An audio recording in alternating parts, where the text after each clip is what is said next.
The doctor pulled the stethoscope ears out and hung the device around his neck. Mr. Weatherby, all of your tests have came back negative, and my examination shows nothing abnormal. Adam knew what was coming next. I'm not crazy, doctor.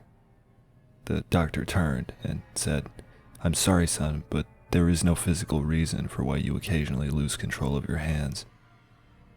Perhaps a psychologist can help. I have plenty I could refer you to.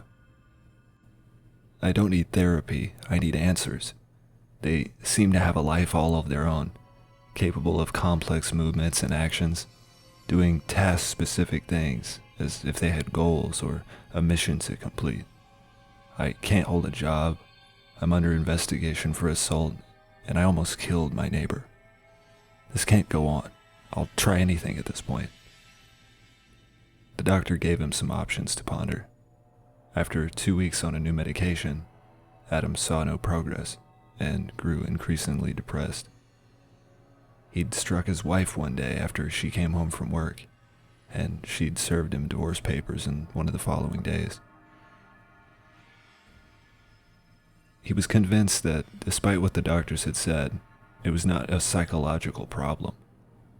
He wandered into the bedroom and stared at his hands for hours, trying different movements, clapping, snapping, moving each finger, and paying very close attention.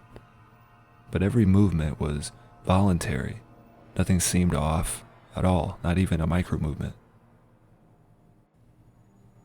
That night, a frustrated and angry Adam sat in his chair, one of the few chairs he had left after the divorce, and drank a full bottle of bourbon.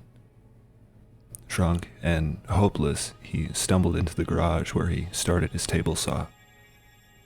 Adam was ready to end this nightmare. He slowly lowered his wrist towards the spinning table.